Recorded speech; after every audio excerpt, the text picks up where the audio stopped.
Hello everybody, number 14 we're on this week. Just to explain, I don't always give a video every week. Sometimes my week's really busy.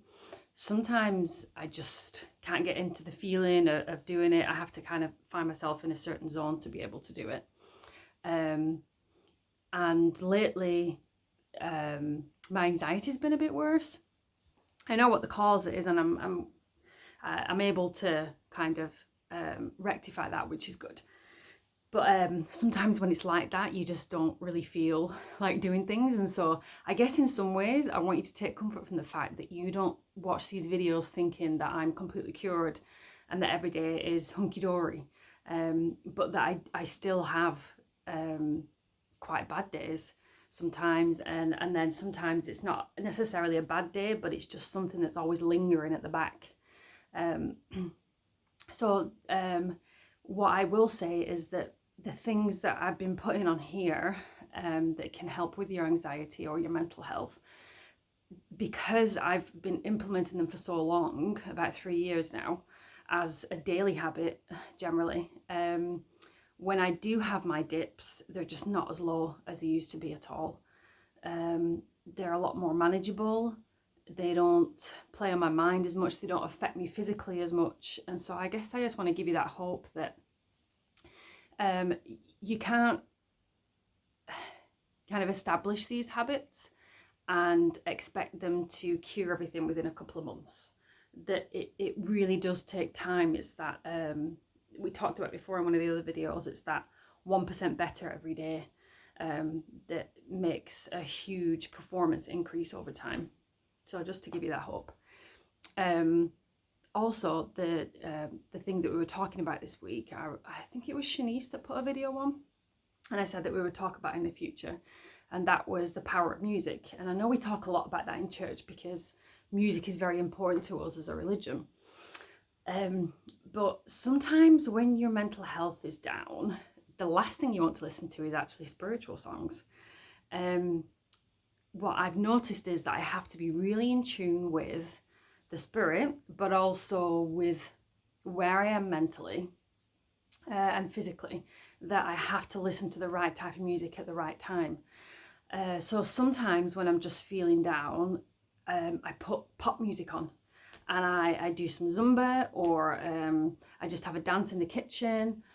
Sometimes I just need to sing really loud. We know that singing and dancing releases serotonins, and it's really, really good actually for your mental health, just singing out loud.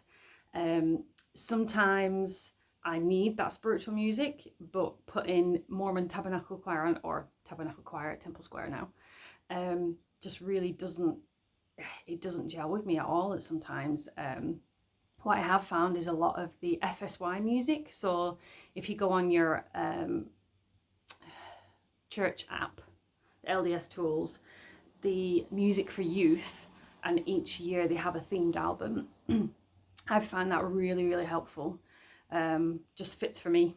There's some slow songs, there's some upbeat songs, but a lot of those songs I've really needed at that point in time, and singing those words and reiterating them to myself in my mind have really, really helped me. At the very beginning of my journey, what I did was, when I found a song that was really poignant for me and really helped me, I would add it to a YouTube playlist, or you can do Spotify or whatever you're on. And I called that playlist Hope. And sometimes I would just put it on in the car, and I would have to just blast it out and sing it, or just play it again and again to remind myself that there was hope. And then sometimes, because my mind is very prone to ADD tendencies, I have to be very careful about what I listen to, because that song can literally stay in my head for a whole month. So sometimes I can't listen to pop music, because if I do, it will stay in there all the time, every day, for a whole month. And so I actually have to reduce the type of the amount of pop music that I listen to sometimes, and I replace it with whatever else just doesn't stick in my head as much, which kind of proves that pop music and that repetition, they know what they're doing with that formula.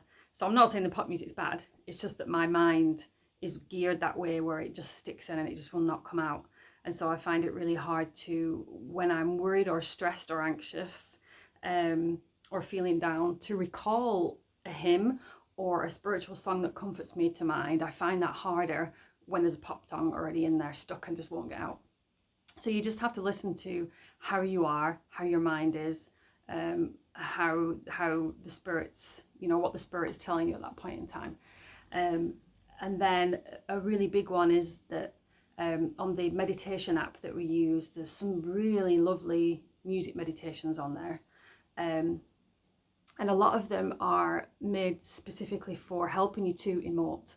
So sometimes when I need a really good cry, I listen to one of the slower songs on FSY, or I'll listen to one of the meditation musics, and it will just help me to cleanse and get out all that emotion, where nothing else really helps me to get rid of that.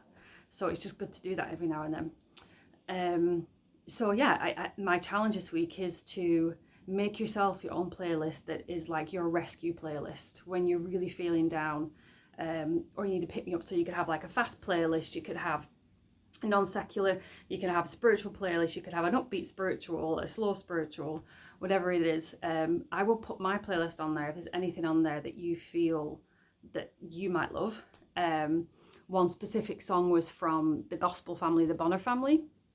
That are members of our faith, and their song "I'm a Child of God," which is not like the one in the book that we sing, but at the very beginning I would play that a lot, and I just really needed it to sink in, and it really helped me to realize that Heavenly Father was there for me, and that He could rescue me and help me from what I was going through. So yeah, hopefully have a good week, have an experiment with your music and see if it will just help to uplift your mood and your mental health. Bye.